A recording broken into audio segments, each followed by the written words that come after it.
শৰ্ত আছে, সৰু শৰ্ত, যে আজি আমাৰ সন্তান 3টা, দ্বিতীয় ইনষ্টলমেন্ট লোৱাৰ আগতে 4টা হৈ গ'ল। তেতিয়াহ'লে আমি সেই মহিলাক আমি টকা নিদিওঁ, কাৰণ আমি বিচাৰো যে মহিলাজনীয়ে বাচ্চাৰ যত্ন লওক। এইবিলাক কামত ঘূৰি ফুৰিলে বাচ্চাৰ পঢ়া শুনা ক্ষতিগ্ৰস্ত হ'ব, আৰু সেইকাৰণে আমি বিচাৰিম যে আমাৰ লাখপতি বাইদেউ যিসকলে হ'ব খুজিছে 3টা সন্তানতে আপোনালোক আবদ্ধ হৈ থাকক। মোৰ স্পষ্ট কথা, আমি আপোনালোকক প্ৰথম পৰ্যায়ত 10,000 টকা দিম, দ্বিতীয় পৰ্যায়ত আমি আপোনালোকক 25,000 টকা দিম, আৰু তৃতীয় পৰ্যায়ত আমি আপোনালোকক 50,000 টকাকৈ আমি আপোনালোকক আগবঢ়াম। আমি কেনেকৈ পাম? 25,000 টকা আমি কেনেকৈ পাম? 50,000 টকা আমি কেনেকৈ পাম? আজি আমি আপোনালোকক 10,000 টকা দিম, আৰু 10,000 টকাটো লৈ আমি সকলোৱে এটা মোবাইল কিনি ল'ম। কোনে কোনে কিনিব মোবাইল? কোনে কোনে কিনিব? হাত দাঙক মোবাইল। আচ্ছা, কোনে কোনে নিকিনে? হাত দাঙক এতিয়া।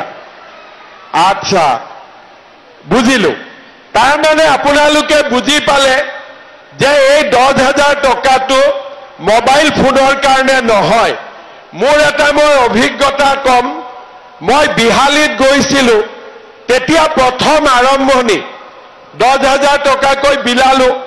ষ্টেজৰ পৰা নামি আহোঁতে এগৰাকী মায়ে মোৰ লগত সেলফি উঠিলে। ফোনটো বেয়া আছিলে, ফটোটো নুঠে। মই ক'লো, খুৰী ফোনটো কেমেৰাটো ঠিক নহয় নেকি? বোলে আজিয়ে বদলাই ল'ম, টকা পালো নহয়। তাৰমানে তেতিয়া মহিলাসকলে বুজা নাছিলে যে মহিলা উদ্যমিতাটো কি। বহুতে মোক সোধে, গছ ৰুলো 10,000 টকাটো অহাই নাই দেখোন। গছ ৰুবৰ কাৰণে আমি 10,000 টকা দিয়া নাই। আমি কিয় দিছো? যে আপোনালোকক লাহে লাহে এটা পৰিৱেশলৈ লৈ যোৱা। অকণমান এডাল গছ ৰুলো, ছোৱালীজনীক স্কুলত পঠিয়ালো, আৰু লগতে ক'লো যে 3টাতকৈ বেছি বাচ্চাৰ জন্ম নিদিব। হয়নে নহয়? এতিয়া যাৰ 8টা 9টা আছে তেওঁলোকে আঁচনি পোৱা নাই, আৰু কাৰণ 8টা 9টা থাকিলে কেনেকে উৎপাদনমুখী কাম কৰিব? কৰিবতো নোৱাৰে। সেইকাৰণে আমি নিয়ম কৰিলো যে 3টা সন্তানৰ মাতৃসকলকে এই আঁচনি আমি দিম, যাতে ল'ৰা ছোৱালীক পঢ়াবও পাৰে আৰু উৎপাদনমুখী কামো কৰিব পাৰে। আজি এই 3টা কথা হোৱাৰ পিছত আমি আপোনালোকক 10,000 টকাৰ চেক দিম। এই 10,000 টকা আমি কেনেকে খৰচ কৰিম? 3টা নিয়ম আছে। আপোনালোকক মই এই কাৰণে কৈছো যে অহা 6 মাহ 7 মাহত আমি আপোনালোকৰ ঘৰত আকৌ পৰীক্ষা কৰিম যে এই 10,000 টকাটো আমি কি কামত খৰচ কৰিলো। প্ৰথম, আমাৰ এটা গ্ৰুপ আছে। 10,000 টকাটো আমি যদি গ্ৰুপত জমা দিওঁ আমাৰ 1 লাখ টকা হ'ব, আৰু 1 লাখ টকাটো যদি বেংকে দেখা পায় আমাক আৰু 1 লাখ টকা লোন দিব। তাৰমানে আমি গ্ৰুপত টকাটো যদিও চেক আমি মহিলাৰ নামত দিম, কিন্তু মহিলাসকলে ইচ্ছা কৰিলে 10,000 টকাটো আমি আমাৰ গ্ৰুপত জমা দিব পাৰোঁ, আৰু গ্ৰুপৰ আমি ব্যৱসায় আগবঢ়াই লৈ যাব পাৰোঁ। এইটো হ'ল 1 নম্বৰ। কিছুমানে ক'ব যে নহয়, আমাৰ গ্ৰুপৰ বহি বেলেগ, গ্ৰুপৰ একাউণ্ট বেলেগ, গতিকে এই টকাটো আমি গ্ৰুপত নিদিওঁ। ভাল কথা। আমি যদি গ্ৰুপত নিদিওঁ, টকাটো দি আমি কি কৰিম? যিকোনো এটা ব্যৱসায় আমি আৰম্ভ কৰিম। ছাগলী হওক, কুকুৰা হওক, আমাৰ হাল হওক, বা আন সৰু সুৰা দোকান যাৰ য'ত আছে আমি তেনেকৈ কিবা এটা নতুন ব্যৱসায়ত আমি 10,000 টকাটো খৰচ কৰিম। তৃতীয় যে মই কিবা এটা যদি কৰিব যাওঁ 10,000 টকাটো যথেষ্ট নহয়, গতিকে 10,000 টকা দি মই যদি কিবা এটা কৰোঁ মই হয়তো সফল নহম।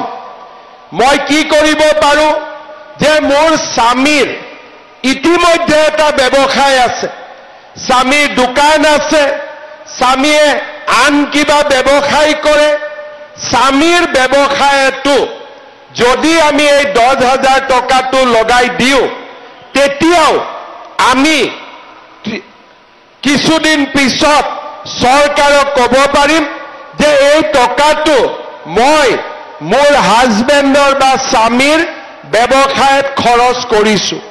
মানে মই 3টা ৰাস্তা আপোনালোকক দেখুৱাইছোঁ।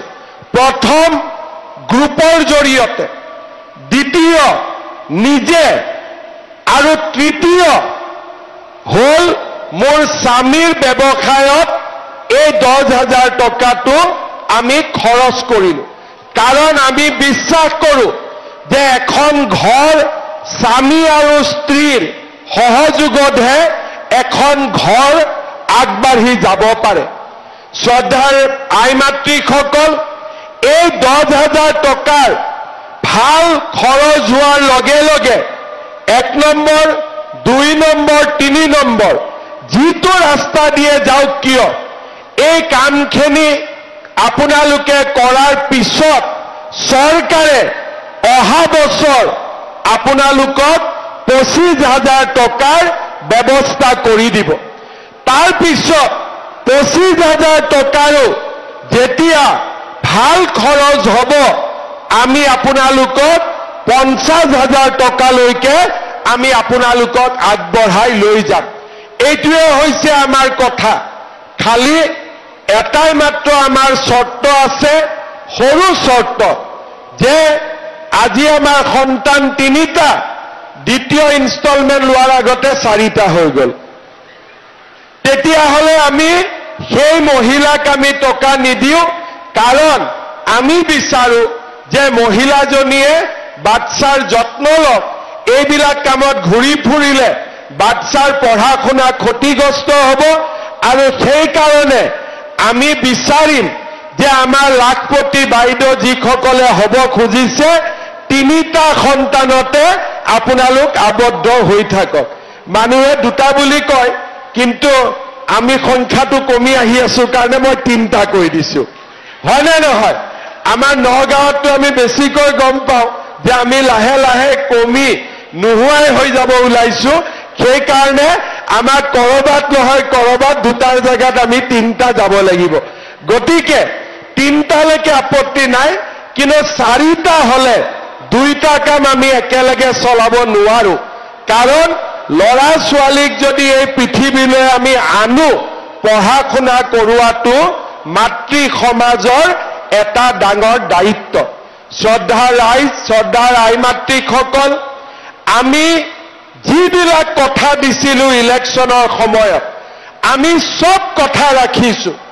এটা কথা নাই যি কথা আমি ৰখা নাই।